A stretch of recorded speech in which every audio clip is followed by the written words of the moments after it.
ఈ ఆషాఢం శ్రావణ స్పెషల్ మన ఎస్కేటీ gold and diamonds లో తక్కువ VA0 మేకింగ్ చార్జెస్ తో పాటు గోల్డ్ సేవింగ్స్ ప్లాన్ లో చేరితే ఉచితంగా 5 గ్రాముల వెండి నాణెం పొందే సువర్ణ అవకాశం. నా పేరు Prasanna Dumpati sir. I'm from Siddipet. 2020 batch sub inspector sir. Allotted to Hyderabad city police sir. నాది బేసిక్ ఇండక్షన్ ట్రైనింగ్ వచ్చేసి సిద్దిపేటలో చేశాను సార్, మన Gajwel police station. And then I allotted to Hyderabad city police Karkhana police station north zone లో ఒక 1.5 year వర్క్ చేశాను sir. చాలా police station కి యూనిఫామ్ అన్న ఛాన్సా చాయిసా? బై ఛాన్సే సార్. Yes sir. అచ్చా. ఇంతకు ముందు నేను before coming to the service I was an SGT teacher sir. 8 years teacher. Diploma in education చేశాను సార్. D.Ed కంప్లీట్ చేసి DSc లో 2017 లో నేను స్కూల్ టీచర్ గా పని చేశారు. yes sir, I have 4 years of experience. అంటే బెత్త మొదలు లాటి పట్టుకున్నారు. yes అయితే దాని తర్వాత ఈ back to police service. Karkhana police station లో ఉన్నప్పుడు మాకు ఎక్కువ ఛాలెంజింగ్ గా వచ్చేసి సర్వెంట్ థెఫ్ట్లు బాగా అవుతుంటాయి సార్. అంటే నేపాలీస్ వాళ్ళు వైఫ్ అండ్ హస్బెండ్ అని చెప్పేసి మామూలుగా బతకడం కోసమని కార్ఖానా లిమిట్స్ కి చాలా మంది వస్తుంటారు సార్. వచ్చేసి రెక్కి చేసుకొని కొంచెం మంచి హౌసెస్ ఏమైనా ఉన్నాయి అంటే మొత్తం రెక్కి చేసుకొని ఆల్ ఆఫ్ సడన్ 1 night లో మొత్తం స్టోల్ చేసుకొని వెళ్ళిపోతారు సార్. ఇంట్లో కుక్కను కూడా చంపి ఎస్ సార్. అట్లాంటి కేస్ స్టడీస్ చాలా ఉన్నాయి సార్ కార్ఖానాలో. నాకు పర్సనల్ గా ఒక ఎక్స్పీరియన్స్ ఏంటంటే సార్, నేను నైట్ డ్యూటీలో ఉన్నప్పుడు I have received a call sir. అంటే మేము కమ్యూనిటీ పోలీసింగ్ చేసేటప్పుడు ఏంటంటే మా నెంబర్స్ షేర్ చేస్తుంటాం సార్. ఒక నైట్ నాకు అట్లా కాల్ వచ్చింది. లక్కీగా నేను ఆ నైట్ డ్యూటీలో ఉన్నాను. డ్యూటీలో ఉన్నప్పుడు ఇలాగా మా ఇంట్లో ఎవరో వచ్చినట్టుగా అలజడ్ అవుతుంది అని చెప్పేసి వాళ్ళు ఓనర్స్ ఇన్ఫార్మ్ చేసినప్పుడు మేము రెడ్ హ్యాండెడ్గా ఒక నేపాలీ గ్యాంగ్ని పట్టుకున్నాం సార్. ఒక 16 lakhs ఆఫ్ అమౌంట్ని ఇంటాక్ట్గా మేము రికవరీ కూడా చేయగలిగినాం. అది కొంచెం ఛాలెంజింగ్ టాస్క్ సార్ కార్ఖానా. మా ఛాలెంజ్ మీరు బ్రేక్ చేశారు, సంతోషం. కానీ అక్కడ పబ్లిక్ కి నేపాలీ వాళ్ళు కానీ బీహార్ వాళ్ళు కానీ పెట్టుకున్నప్పుడు వాళ్ళ ఆధార్ కార్డ్ పెట్టుకోవాలి, వాటి మీద ఎవరిదో ఉండవు అవి. Yes sir. ఆ తర్వాత మేము మాక్సిమం కమ్యూనిటీ పోలీసింగ్ మీటింగ్స్ పెట్టేసి మొత్తం డేటా తీసుకున్నాం సార్. ఎవరెవరైతే వర్కర్స్ ఉన్నారు, ఎంప్లాయీస్ ఉన్నారు, వాళ్ళ ఆధార్ చెకింగ్ అంతా కూడా యాజ్ ఏ పోలీస్ ఆఫీసర్గా మేము పర్సనల్గా మానిటర్ చేసి ఎవరిదైనా సస్పెక్ట్ ఉన్న వాళ్ళని కూడా వెళ్ళిపోమని కూడా చెప్పాం sir. That we have done in the Karkhana. Special బ్రాంచ్లో ఒక 2 months వర్క్ చేశాను sir. Now lake police station central జోన్లో ఒక 8 months ఆఫ్ సర్వీస్ ఉంది sir. Then I back lake police station అనగానే suicide police station. yes sir, yes sir. ఎక్కువ unknown bodies దొరుకుతాయి. అది పెద్ద టాస్క్. yes sir. మరి ఎలా చేశారు దాన్ని? మాకు మంత్లీ ఒక 20 dead bodies it's minimum count for us sir. అన్ని అన్నోన్ డెడ్ బాడీస్ అంటే వాళ్ళకి ఫిగర్ కూడా కనబడదు, అట్లీస్ట్ ఫేస్ ఐడెంటిఫికేషన్ కూడా చేయలేము, వాళ్ళ ఐడెంటిటీ ఏం తెలియకుండా బాడీస్ అన్నీ ఉంటాయి సార్. వాటిని మాక్సిమం మేము ఏం చేస్తామంటే సార్, వీఆర్ సో లక్కీ మా పెద్ద బ్యాచ్ ఉంది కాబట్టి SIS బ్యాచ్, మేము అన్నోన్ డెడ్ బాడీస్ అని ఒక గ్రూపే మెయింటైన్ చేస్తున్నాం సార్ వాట్సాప్లో. ఏమైనా ఉంది, ఏమైనా స్కార్ మార్క్స్ కానీ లేదా టాటూ మార్క్స్ ఏమైనా ఉంది అంటే ఆ ఫొటోస్ అన్ని మేము షేర్ చేస్తుంటాం సార్. అలా కొన్ని డిటెక్ట్ అవుతుంటాయి. లేదంటే దర్పణ్ యాప్ అని లేటెస్ట్ టెక్నాలజీని కూడా మేము యూస్ చేస్తుంటాం సార్. అంటే ఆల్ ఓవర్ ఇండియాలో ఆ ఫొటోస్ పెడితే ఎక్కడైనా మిస్సింగ్ కేసెస్ ఉంది లిస్ట్ అన్నప్పుడు దాని నుంచి కూడా మేము ట్రేస్ చేస్తుంటాం సార్. అది కాకుండా NGOsతో కూడా మాకు కాంటాక్ట్లో ఉంటాయి సార్. హరిశ్చంద్ర ఫౌండేషన్ అని చెప్పి, అందులో కూడా మిస్సింగ్ పర్సన్స్ కానీ అన్నోన్ డెడ్ బాడీస్ కానీ వాళ్ళ లింకప్తో కూడా మేము చేస్తుంటాం sir. It's really a very big task sir. ఈ అన్నోన్ డెడ్ బాడీస్ని ట్రేస్ చేయడము, ఐడెంటిటీని ట్రేస్ చేయడం అనేది ఇట్స్ టాస్క్ ఫర్ అస్. అదొక పార్ట్. బాడీ బయటకు వచ్చినప్పుడు పట్టుకోవడం, తేవడం కూడా పెద్దగా టాస్క్ కదా మీకు? భయం లేదు ఎప్పుడు? స్టార్టింగ్ లో అయితే వామిట్ చేసుకునేదాన్ని సార్ నేను. డెడ్ బాడీ కానీ పోస్ట్ మార్టం దగ్గరికి వెళ్ళాలంటే నాకు డాక్టర్స్ అంటేనే భయం సార్. అలాంటిది పోస్ట్ మార్టం రూమ్ కి వెళ్ళి చూడడం అంటే స్టార్టింగ్ లో చాలా ఇబ్బందిగా ఫీల్ అయ్యేదాన్ని సార్. కపుల్ ఆఫ్ బాడీ కూడా బాగా డికంపోజ్ అయిపోయి కళ్ళు బయటకు వచ్చి చేపలు తిని రకరకాలు ఉంటాయి, చూడగానే భయం వేస్తుంది. భయం వేస్తుంది సార్. వేసేది సార్. ఇప్పుడు కాస్త అలవాటు అయిపోయింది సార్ వాస్తవానికి చెప్పాలంటే. అంటే దాన్ని కంట్రోల్ చేయడానికి లేదమ్మా అసలు సిస్టమ్ లేదా? అయితే సార్ ఇప్పుడు సూసైడ్ చేసుకోవడానికి వస్తారు కాబట్టి మాకు ఏదైనా ఇంటిమేషన్ ఉంటే మాత్రం ఇమిడియట్ గా స్పాట్ కి వెళ్తాం సార్. మీరు ట్యాంక్ బండ మీద సూసైడ్ కి స్పాట్ ఉంటుంది కాబట్టి అది క్లోజ్ చేశారు. yes sir.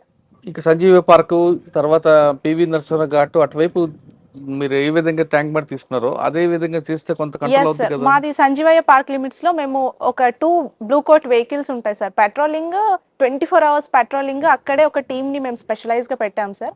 అది కాకుండా అక్కడ చిన్న చిన్న వెండర్స్ ఉంటారు సార్. మన పాప్కార్న్ అమ్ముకునే వాళ్ళు అవును. కానీ, పానీపూరి వాళ్ళు కానీ, అట్లాంటి వాళ్ళు ఉన్నప్పుడు వాళ్ళతో మంచి కమ్యూనికేషన్ ఏర్పాటు చేసుకొని సస్పీషియస్ ఎవరైనా కనబడితే ఇమీడియట్‌గా పోలీస్ స్టేషన్‌కి అయితే తీసుకొస్తాం సార్.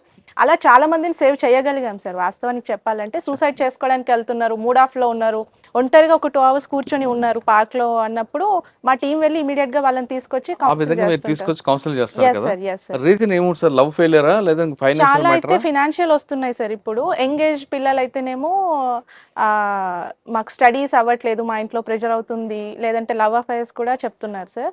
అదే కొంచెం 35, 40 ఏజ్ గ్రూప్‌లో ఎక్కువగా ఫినాన్షియల్‌కి సంబంధించి డిప్రెషన్‌లోకి వెళ్ళిపోవడము, ఫ్యామిలీ డిస్టర్బెన్సెస్, ఈ మ్యారిటల్ అదే ఇష్యూ. అఫైర్స్ అవి కూడా వస్తున్నాయి సార్ చాలా ఓకే. వరకు. లేక్ పొల్యూషన్ తర్వాత now I am in the right. PTC sir. ఇక్కడ యెస్ సార్. ఓవరాల్‌గా ఏం జరుగుతుంటాయమ్మా? సార్ ఇక్కడైతే క్యాంపస్ వచ్చేసి 40 ఎకర్స్ ఆఫ్ క్యాంపస్ ఉంది సార్ మన దగ్గర. మనకి ఇండోర్ బ్లాక్ అని, అడ్మినిస్ట్రేషన్ బ్లాక్ అని, బెల్లా ఫార్మ్స్ అని, మెస్ బ్లాక్ అని, ఫైరింగ్ రేంజ్ అని ఇలా రకరకాల బ్లాక్స్ ఉంటాయి సార్. ఓవరాల్‌గా మన ఇండోర్ బ్లాక్‌లో వచ్చేసి వెల్ ఎక్విప్డ్ అడ్వాన్స్ ప్రొజెక్టర్స్ అన్ని యూజ్ చేసి వాళ్ళకి ఇండోర్ క్లాసెస్ అవి చెప్తుంటాం సార్. అంతా కూడా ఆన్‌లైన్ సిస్టమ్స్ అన్ని, లేదంటే ఇప్పుడు పోలీసింగ్ అంతా కూడా ఆన్‌లైన్ అయిపోయింది కదా సార్. ఒకప్పటిలాగా రికార్డ్స్ రాయడము, చేయితో పట్టి రాయడం అదంతా ఏం లేదు. కంప్యూటర్ నాలెడ్జ్ అనేది బేస్‌గా వీళ్ళకి కాబట్టి ఇక్కడ నుండి కంప్యూటర్స్‌ని యూజ్ చేసుకొని ఎలా చెప్పాలి అనేది ఒకటి ఇండోర్‌లో నేర్పిస్తుంటాం సార్. అది కాకుండా ఫైరింగ్ రేంజ్ అనేది మనకి ఇండోర్ ఫైరింగ్ రేంజ్ ఉంది సార్. దాంట్లో షార్ట్ రేంజ్ వెపన్స్ అంటారు. షార్ట్ రేంజ్ వెపన్స్ నుంచి ఎలా ఫైరింగ్ చేయాలి అండ్ హోల్డింగ్ ఎలా వెపన్‌ని ఎలా హోల్డ్ చేయాలి, వాటి సేఫ్టీ ప్రికాషన్స్ ఏముంటాయి. అది కాకుండా ఇప్పుడు బయటికెళ్ళిన తర్వాత చాలామంది ఆఫీసర్స్ ఓవర్ స్ట్రెస్‌తోని సూసైడ్ చేసుకొని చనిపోతున్నారు సార్ అది ఫైరింగ్ చేసుకొని. అలా ఉండకుండా మెంటల్‌గా ఎలా స్ట్రాంగ్ ఉండాలి, వాటిని ఎలా యూజ్ చేయాలి వెపన్స్‌ని, what the dos and don'ts అనేది కొంచెం క్లియర్‌గా వాళ్ళకి ఎక్స్‌ప్లెయిన్ చేస్తున్నాం సార్. అండ్ బ్యారక్ వచ్చేసి వాళ్ళకి డిసిప్లిన్ చిన్న ప్లేస్‌లో అయినా సరే ఎంత నీట్‌నెస్ 5 ఇయర్స్ ఇంప్లిమెంటేషన్ అంటుంటాం కదా సార్. ఎలా ఉండాలి, మిగతా వాళ్ళతో ఎలా కోఆర్డినేట్ చేసుకోవాలి, ఫ్రెండ్‌షిప్ క్వాలిటీస్ కానీ, లీడర్‌షిప్ క్వాలిటీస్ కానీ ఎలా ఉండాలి అనేదంతా కూడా బ్యారక్ డిసిప్లిన్ అది కూడా నేర్పిస్తుంటాం సార్. అండ్ మెస్‌కి వచ్చేసరికి ఫుడ్ ఎలా ఉండాలి, రో ఎలా వెళ్ళాలి అంటే డిసిప్లిన్ అదంతా కూడా అక్కడ నేర్పిస్తుంటాం sir. These are all running here. అది ఇది కాకుండా కాకుండా ఎస్ సార్ ఇక్కడ పీటీఓస్ ఉంటారు సార్, ట్రాన్స్పోర్ట్ ఆర్గనైజేషన్‌కి సంబంధించి వాళ్ళకి డ్రైవింగ్ ట్రాక్ కూడా మనకి కొత్తగా ఎస్టాబ్లిష్ అయింది సార్. ఇక్కడ హెచ్ కానీ, 8 కానీ వాటికి టెస్ట్ చేపించి ఇక్కడే లైసెన్సెస్ కూడా ఇప్పించే ప్రయత్నంలో మా ప్రిన్సిపల్ సార్ ఉన్నారు సార్. ఇది కాకుండా yes sir. FIR, yes charge sir. Sheet, yes sir. Prosecution. Yes sir. ప్రాసిక్యూషన్‌కి ఎలా మనం సపోర్ట్ చేయాలి? Yes sir. విక్టిమ్స్‌ని మనం ఏ విధంగా ప్రొటెక్ట్ చేయాలి? Yes sir. ఎవిడెన్స్‌ని ఇస్తే వాళ్ళకి ఎలా ప్రొటెక్ట్ చేయాలి? ఎవిడెన్స్ యాక్ట్ ఎలా చెప్తుంది? ఇవి కూడా నేర్పుతారా? Yes sir. Yes sir. From the beginning first complaint వచ్చిన తర్వాత ప్రొసీజర్ ఏముంటది, బేసిక్ వాళ్ళకి చాలా మంది పోలీస్ స్టేషన్ కూడా వెళ్ళలేదు కాబట్టి వాళ్ళకి ఏం జరుగుతుంది లోపల ప్రొసీజర్ అంతా ఏం తెలియదు సార్. కంప్లైంట్ రిసీవ్ చేసుకున్న తర్వాత what is the procedure, FIR ఎలా అవుతుంది, ఏ కేసెస్లలో ఎఫ్ఐఆర్ చేయొచ్చు, వేటిని చేయలేము, ఎక్కడ ఎంతవరకు లిమిట్ ఉంటుంది, సివిల్ కేసెస్లలో యాజ్ ఎ పోలీస్ ఆఫీసర్గా మన లిమిటేషన్స్ ఏంటి, ఇప్పుడు జాగ పంచాయతీ వచ్చింది మనమే మాట్లాడి సెటిల్ చేయొచ్చా చేయరాదా, వీటన్నిటిపైన సెన్సిటైజ్ చేస్తాం సార్. ఆ తర్వాత దాన్ని ఆన్లైన్లో ఎలా ప్రొడ్యూస్ చేయాలి, ఛార్జ్ షీట్ అంటే ఏంటి, ఎలా వేయాలి, ఛార్జ్ షీట్ ఎలా వేయాలి, ఆ తర్వాత ఐసీజేఎస్ పోర్టల్లో ఎలా అప్లోడ్ చేయాలి, చేసిన తర్వాత కోర్టు ప్రొసీజర్ ఏముంటుందని మూట్ కోర్ట్స్ కూడా మేము పెడతాం సార్. అంటే సెట్ చేసి కోర్ట్ ప్రొసీజర్ ఏముంటుంది, క్రాస్ ఎగ్జామినేషన్ అంటే ఏంటి, చీఫ్ ఎగ్జామినేషన్ అంటే ఏంటి, అవంతా కూడా వాళ్ళకి ప్రాక్టికల్ పోక్సో కేసు మీద నాలెడ్జ్. ఫోకస్ ఉంటుందా? Yes sir. పోక్సో కేసెస్ పైన స్పెషల్ ఎక్స్పర్ట్స్ని కూడా తీసుకొచ్చి క్లాసెస్ ఉంటాయి సార్ వాళ్ళకి. ఎంత ఏజ్ గ్యాప్, ఏజ్ లిమిట్ ఎంత ఉండాలి పోక్సో కేసులలో, దాని తర్వాత ప్రొసీజర్, ఇన్వెస్టిగేషన్ పవర్స్ ఎవరికి ఉంటాయి, ఏ ఆఫీసర్ పోక్సో కేసెస్ని డీల్ చేయొచ్చు, అందులో మన యాజ్ ఎ పోలీస్ కానిస్టేబుల్గా కానీ ఎస్ఏ ర్యాంక్ ఆఫీసర్గా కూడా మన లిమిటేషన్స్ ఏమున్నాయి, ఎంతవరకు మనం వెళ్ళొచ్చు, అదంతా కూడా సెన్సిటైజ్ చేస్తుంటాం సార్ వీళ్ళకి. ఇది ఒకటే కాదమ్మా, కన్వర్షన్ రేట్ పెంచడానికి ఎస్ అయితే సార్. కానిస్టేబుల్ దగ్గర నుండి ఐఓ వరకు Yes, ఏం sir. చేయాలో చెప్తారా? Yes sir. కన్విక్షన్ రేట్కి సంబంధించి ఫోరెన్సిక్ సైన్స్లో ఎవిడెన్స్ కలెక్షన్ అనేది చాలా గ్యాప్ ఉండింది సార్. యాక్చువల్గా కమ్యూనికేషన్ గ్యాప్ కావచ్చు, లేదంటే ఎవిడెన్సెస్ని ఎలా లిఫ్ట్ చేయాలి, ప్యాక్ చేయాలి, వాటిని ప్రొసీజర్ అనేది బేసిక్ కాబట్టి దాని గురించి మేము ఎంఫసైజ్ చేస్తూ ఉంటాం సార్. కన్విక్షన్ రేట్ పెంచాలంటే విట్నెసెస్ని ఎలా సెక్యూర్ చేయాలి, పంచెస్ని ఎలా పెట్టాలి, ఐ విట్నెస్ సాక్షులు అనే వాళ్ళు ఉంటారు, ఎవరెవరిని తీసుకోవాలి, వాళ్ళకి ఎలా బ్రీఫ్ చేయాలి, అది కాకుండా పార్ట్ 2 వాళ్ళ స్టేట్మెంట్స్ రాసేటప్పుడు ఏమేమి తీసుకోవాలి, స్టేట్మెంట్లో వాళ్ళ యొక్క ఏం డీటెయిల్స్ రావాలి, ఎంత క్లారిటీ ఉండాలి అనేది కూడా మేము ప్రాక్టికల్గా చేసి చూపిస్తుంటాం సార్ వాళ్ళకి. పోలీస్ కి ప్రాసిక్యూషన్ మధ్య ఒక గ్యాప్ ఉంటుంది. ఎస్ సార్, ఆ గ్యాప్ ఉంటే బట్టి కన్వర్షన్ రేట్ పడిపోతుంది. పడిపోతుంది. ఎస్, ఆ గ్యాప్ కంట్రోల్ చేయడానికి ట్రైనింగ్ ఇస్తున్నారా మీరు? Yes sir. ఆ కన్విక్షన్ రేట్ పెంచడానికి మనము మెజిస్ట్రేట్ జ్యుడిషియల్ సిస్టమ్తో ఎలా కనెక్టివిటీ పెంచుకోవాలి, అంటే ఎవరితో మాట్లాడాలి, ఏంటి ప్రొసీజర్ అనేది కూడా మేము ప్రాక్టికల్గా ట్రైన్ చేస్తుంటాం సార్. ఓకే, ఇది ఒకటే కాకుండా పోలీస్ అనగానే పబ్లిక్ ఇప్పుడు గతంలో పోలీస్ వేరు, ఇప్పుడు పోలీస్ వేరు. ఎస్ సార్, ఇప్పుడు పోలీస్ మీద పబ్లిక్ కి ఎక్స్పెక్టేషన్ ఎక్కువైపోయి ఎస్ సార్, ఏది జరిగినా పోలీస్ పోలీస్ పోలీస్ అంటున్నారు. Yes sir. ఆ ఎక్స్పెక్టేషన్ అందుకోవడానికి మన దూరం మ్యాన్ పవర్ కానీ మన దూరం టెక్నాలజీని అందుకుని ఏ విధంగా ముందుకు వెళ్ళాలని నేర్పుతున్నారా? సార్, వాస్తవానికి చెప్పాలంటే మన తెలంగాణ స్టేట్కి సంబంధించి పాపులేషన్కి మన పోలీస్ కొంచెం తక్కువ ఫోర్స్ ఉండింది సార్. కానీ ఎంత ఎఫెక్టివ్గా పనిచేయాలి అనే దాని ప్రకారంగా కమ్యూనిటీ పోలీసింగ్ అనేది చాలా యూజ్ అవుతుంది సార్. కమ్యూనిటీ నుంచే మనం కొద్ది మందిని వాలంటీర్స్గా తీసుకొని వాళ్ళ నుంచి పని చేయించుకోవాలి అనేది బేసిక్ కాన్సెప్ట్ సార్. ఇప్పుడు ఏదైనా ఫెస్టివల్ అయ్యింది, అక్కడ ఇద్దరే పోలీస్ ఆఫీసర్స్ ఉన్నారు, but the need of 10 members అక్కడ ఉన్నప్పుడు కమ్యూనిటీ నుంచి యూత్ ఎవరైతే ఉంటారో వాళ్ళని ట్రైన్ చేయడం కావచ్చు, వాళ్ళని కౌన్సిల్ చేయడం కావచ్చు, వాలంటీర్స్గా తీసుకోవడం కావచ్చు, అట్లాంటివి చేయాలి అని చెప్పి నేర్పిస్తుంటాం సార్ ట్రైనింగ్. ఇది ఒకటే కాకుండా పోలీస్ అనగానే అందరూ పని చేయించుకుంటారు, కానీ ఈ జాబ్ థ్యాంక్లెస్ జాబ్. ఎవరు థ్యాంక్స్ చెప్పరు. Yes sir. ఒక్కోసారి అనిపిస్తుంటారు ఎంత మంచి ఆఫీసర్ కైనా మనం ఇంత సొసైటీ చేస్తున్నాం థ్యాంక్స్ చెప్పరు, పబ్లిక్ చెప్పరు, అదేవిధంగా సుపీరియర్ కూడా చెప్పరు. మంచి పని చేసే కీప్ ఇట్ అప్ అని కూడా అంటారు. ఒక్కోసారి డిమోరల్ అవుతుంటారు మీ వాళ్ళందరూ కూడా, అరే ఎందుకు చేయాలని. ఆ ఫీలింగ్ రాకుండా ఉండాలి, ఎలా దాన్ని ఓవర్కమ్ చేయాలనే విషయం నేర్పుతున్నారా? ఎస్ సార్, అది అంతా కూడా సెల్ఫ్ సాటిస్ఫాక్షన్ సార్. అదంతా మనకి సాఫ్ట్ స్కిల్స్ అంటుంటాం కదా సార్. మనం చేసే జాబ్లో మనకి సాటిస్ఫాక్షన్ ఉండాలి. ఎవరు అప్రిషియేట్ చేసినా చేయకపోయినా what we are doing for the society is for us also అని చెప్పి మేము ట్రైన్ చేస్తూ ఉంటాం సార్. దీని నుంచి ఎలా ఓవర్కమ్ అవ్వాలి అని కూడా మెంటల్ హెల్త్ దాంట్లో కూడా మేము చెప్తూ ఉంటాం సార్. ఏంటి జాబ్, మేము ఎందుకు చేయాలి అలా అనుకున్నప్పుడు మెంటల్ హెల్త్ కానీ మన ఫ్యామిలీని చూసుకోవాలి అని ఇట్లాంటివన్నీ వాళ్ళకి కొంచెం మోటివేట్ చేస్తుంటాం సార్. ఇప్పుడున్న ప్రజెంట్ ట్రెండింగ్ క్రైమ్ ఉందండి. Yes sir. సైబర్ క్రైమ్ అవ్వచ్చు, సోషల్ ఇంజనీరింగ్ క్రైమ్ అవ్వచ్చు, ట్రాఫిక్ అవ్వచ్చు, డ్రగ్స్ అవ్వచ్చు. Yes sir. దీన్ని ఉన్న మ్యాన్ పవర్ తక్కువ ఉంది మీకు. Yes sir. టెక్నాలజీ యూజ్ చేసుకొని బిఫోర్ ఛాలెంజ్ ని ఎలా మనం కంట్రోల్ చేయాలి అన్నది ఒక సబ్జెక్ట్ చెప్తున్నారు. అన్నిటికీ కొట్టడం తిట్టడమే కాదు, yes sir. Yes sir.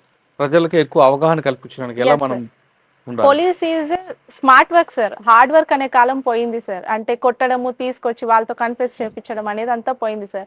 Everything is evidence based అనేది ఇప్పుడు కాన్సెప్ట్ సార్. మామూలుగా స్మార్ట్ వర్క్ చేయాలి. ప్రతి క్రైమ్కి కూడా ఒకటే రకమైన వేలో వెళ్తే డిటెక్షన్ అనేది అవ్వదు సార్. అందుకే ఎలా స్మార్ట్ వర్క్ ఎలా చేయాలి, మన దగ్గర ఉన్న మొబైల్నే ఎవిడెన్స్గా ఏ రకంగా యూజ్ చేసుకోవాలి, అది ఏ రకంగా మనం కోర్టులో ప్రొడ్యూస్ చేయాలి అనేది కూడా మేము క్లాసెస్లలో చెప్తుంటాం సార్.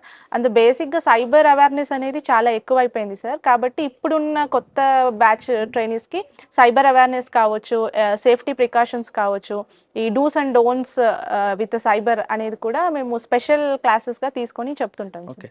పోలీస్ అనగానే ఒక ఇమేజ్ ఎస్ సార్. ఆ ఇమేజ్ పోస్ట్ అంటే మీరు యూనిఫామ్లో సర్వీస్లో అంటే యూనిఫామ్ డ్యూటీలు ఉన్నప్పుడు కాకుండా మీ ఇంపాక్ట్ ఇంటి దగ్గర కూడా పడుతుంది. మీరున్న చుట్టుపక్కల పరిసర ప్రాంతాలకు కూడా పోలీస్ అండ్ ఆఫీసర్ ఉన్నారంటే వాళ్ళు కొంచెం గుండె ధైర్యంతో ఉంటారు. మీరు చేసే మంచి పని వాళ్ళు యాక్సెప్ట్ చేస్తారు, చెడ్డ పని కూడా ఎక్కువ ఎక్స్పోజ్ చేస్తారు. మంచి పని ఎక్కువ చెప్పరు, కానీ మీరు ఏదో చిన్న ఇష్యూ జరిగింది అనుకోండి, ఇప్పుడు పోలీస్ అని మనం భయపెడుతుంది, పోలీస్ అనే గర్వం ఎక్కువ అని చూపిస్తారు. అంటే మీ షాడో కూడా మీ మీద చూపిస్తుంటది. ఆ షాడోని మనం ఎలా కవర్ చేసుకోవాలి, దానికి ఒక షీల్డ్ ఏంటి అని చెప్పారు. అంటే బయట అంటే యూనిఫామ్ లో ఉన్న ఆఫీసర్ ప్రైవేట్ లైఫ్ కూడా దీని మీద ఇంపాక్ట్ అవుతుంది. ఆ ఇంపాక్ట్ పడకుండా ఎలా మన బిహేవియర్ ఎలా ఉండాలి, బిహేవియర్ ఏ విధంగా చేంజ్ అవ్వాలి, పర్సనల్ లైఫ్ అండ్ వర్క్ ని బ్యాలెన్స్ చేసుకోవాలి సార్. అంటే వన్స్ డ్యూటీలో ఉన్నప్పుడే పోలీస్ ఆఫీసర్ సార్, ఇంటి దగ్గరికి వెళ్ళిన తర్వాత we should B A mother, we should B a daughter, అలా మన రోల్స్ ఏవైతే ఉంటాయో ఆ రోల్ కి మనం స్టిక్ అయ్యి ఉండాలి సార్. మనకున్న టైం ని కొంచెం అదొకటే కాకుండా మీరు ఒక కాలనీలో ఉన్నారనుకోండి, మీరు కరెక్ట్ గా ఉన్నారంటే మీ మీద ఇంప్రెషన్ మిగతా కాలనీ వాళ్ళందరూ కూడా మీకు గౌరవిస్తారు. మీరు ఏమాత్రం యాటిట్యూడ్ డిఫరెన్స్ ఉందంటే కాలనీ వాళ్ళందరూ కూడా మిమ్మల్నే కాదు పోలీస్ అని ఒక తిడతారు. అది ఆటోమేటిక్ గా పోలీస్ మీద పడుతుంది ఇమేజ్. ఆ డ్యామేజ్ కాకుండా ఉండాలంటే ఎలా మనం బిహేవ్ చేయాలంటే సర్వీస్ లో ఉన్నప్పుడే కాకుండా బయటకు వచ్చినప్పుడు కూడా ఎలా మనం బిహేవ్ చేయాలని నేర్పుతారా? ఎస్ సార్, మన పర్సనల్ లైఫ్ లో మనం కరెక్ట్ ఉండాలి. యాజ్ ఇట్ ఈస్ గా మన పోలీస్ డ్యూటీలో కూడా మనం కరెక్ట్ గా ఉన్నప్పుడు మనల్ని వేలెత్తి ఒకరు చూపించకుండా మనం చేసుకోవాలి సార్. అంటే వేరే వాళ్ళకి మనం ఇంత చెప్పేసి మనమే ఏదో తప్పుడు దోవలో వెళ్ళడమో, లేదంటే మన పర్సనల్ లైఫ్ని మనం డ్యామేజ్ చేసుకోవడమో చేస్తే ఇంపాక్ట్ అనేది సొసైటీలో, ఆ కాలనీలో, ఆ విలేజ్లో మొత్తం వచ్చేస్తుంది. కాబట్టి we should be very perfect in all ways. Okay. Yes sir. Professional, personal. Yes sir. ఇప్పుడు ప్రసన్న కానీ లేదా పల్లవి కానీ పోలీస్ ఆఫీసర్ ఎస్ ఇంటికి వెళ్ళిన తర్వాత ఒక భార్యగా, అత్తగా, కోడలుగా, మాడబొడ్డగా, అన్ని అమ్మగా అన్నీ ఉండాలి. ఎస్ ఈ రెండు ఎలా బ్యాలెన్స్ చేసుకోవాలి మనకు అన్నది కూడా నేర్పుతున్నారు అమ్మాయిలకి. ఎస్ సార్, అవన్నీ కూడా నేర్పిస్తున్నాం సార్. యాక్చువల్గా మా దగ్గర ఫీడింగ్ మదర్స్ కూడా ఉన్నారు సార్. ఇప్పుడు స్పెషల్ బ్యాచ్లో ఒక 20 మెంబర్స్ వరకు మదర్స్ కూడా వచ్చారు. వాళ్ళకున్న క్వాలిటీ టైం మాకు ఉండేదే కొంచెం తక్కువ టైం కాబట్టి ఫ్యామిలీతో గడపడానికి దాన్ని క్వాలిటీగా ఎలా మలుచుకోవాలి, ఎవరితో ఎలా బాండింగ్ అనేది ఎలా ఏర్పాటు చేసుకోవాలి, కమ్యూనికేషన్స్ అనేవి ఎలా పెంచుకోవాలి ఫ్యామిలీ మెంబర్స్తో అనేది కూడా స్పెషల్గా వాళ్ళకి ఉమెన్ ఆఫీసర్స్ కూడా సపరేట్ సెషన్స్ తీసుకొని నేర్పిస్తూ ఉంటాం సార్.